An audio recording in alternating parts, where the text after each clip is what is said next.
सोलापुरातील 5 आमदारांमध्ये मंत्रिपदाच्या लॉटरीची उत्सुकता।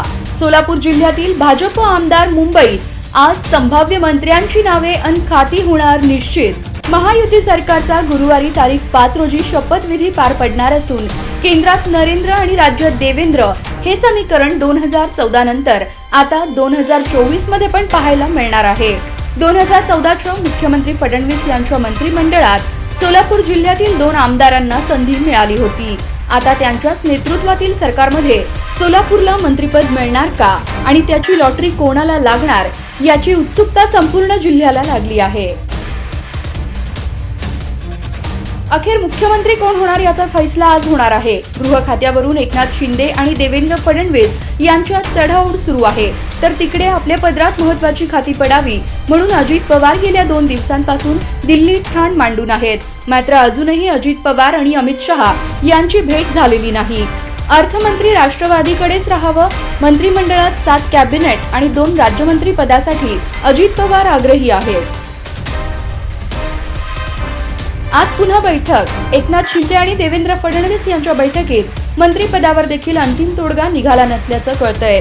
शपथविधीचं काउंटडाऊन सुरू झालंय आणि महाराष्ट्रातल्या राजकीय घडामोडींना चांगलाच वेग आला आहे।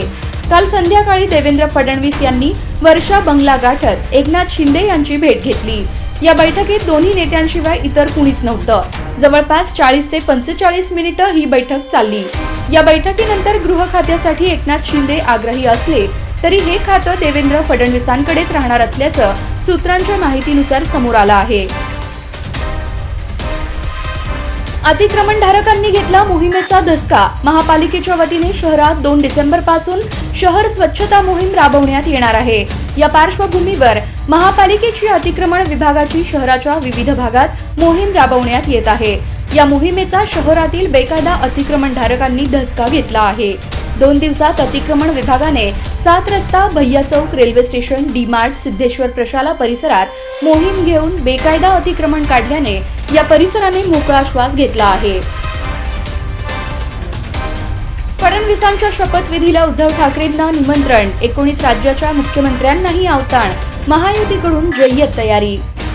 महाराष्ट्र विधानसभा निवडणुकीत स्पष्ट बहुमत मिळाले आहे। महाराष्ट्र विधानसभा निवडणुकीत महायुतीला स्पष्ट बहुमत मिळाले आहे। आता महायुतीच्या सत्ता स्थापनेच्या हालचालींना वेग आला आहे। महायुती सरकारचा शपथविधी सोहळा 5 डिसेंबरला मुंबईच्या आझाद मैदानावर पार पडणार आहे। या सोहळ्याची सध्या जोरदार तयारी केली जात आहे। देवेंद्र फडणवीस हे महाराष्ट्राचे नवे मुख्यमंत्री होणार असल्याचे जवळपास निश्चित झाले आहे।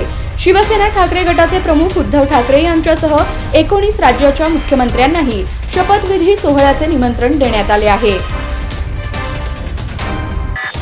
एका बाजूला थंडीचा कडाका, दुसऱ्या बाजूला पावसाची हजेरी, वातावरणातील बदलाचा शेती पिकांना फटका। राज्यात सध्या वातावरण सातत्यानं बदलत आहे। कुठे थंडीचा कडाका जाणवत आहे तर कुठे पावसाची हजेरी लागत असल्याचं चित्र पाहायला मिळत आहे।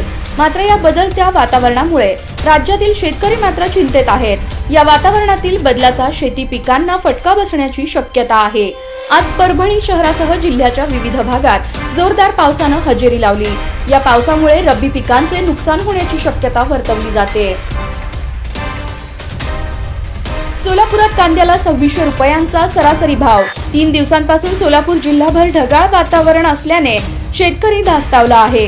अगोदरच पावसाळ्यातील सरासरीपेक्षा अधिक पाऊस झाल्याने हजारो शेतकऱ्यांचा कांदा जागेवरच खराब झाला आहे।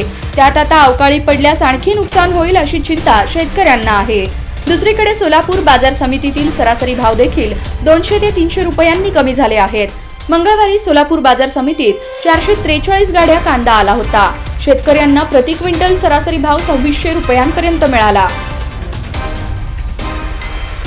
सोलापूर महापालिकेने रस्ते, दुभाजकांमध्ये बेकायदेशीर फ्लेक्स लावल्याप्रकरणी 5 जणांविरुद्ध पोलिसात फिर्याद दिली। यामध्ये शेअर मार्केट क्लासेस, जागा खरेदी विक्री करणारे दलाल, बांधकाम व्यावसायिक यांचा समावेश आहे। बेकायदेशीर फ्लेक्स प्रकरणात आजवर एकाही राजकीय नेत्यांविरुद्ध फिर्याद देण्याचे धाडस न दाखविणाऱ्या प्रशासनाची ही कारवाई मात्र चर्चेत राहणार आहे। जुगार क्लबवर छापा टाकून मोबाईलसह रोकड केली जप्त। बार्शी शहरातील सोलापूर रोडवरील मुळे प्लॉट येथील एका घराच्या बाजूस एका ठिकाणी तिरट नावाचा जुगार सुरू असलेल्या क्लबवर बार्शी शहर पोलिसांनी अचानक छापा टाकला. त्यात 2,55,000चे 6 मोबाईल व 89,300 रुपयांची रोख रक्कम असा 3,45,000चा मुद्देमाल जप्त करण्यात आला. ही कारवाई 3 डिसेंबर रोजी दुपारी करण्यात आली. विनापरवाना वृक्षतोड 3 टन जळाऊ लाकूड जप्त.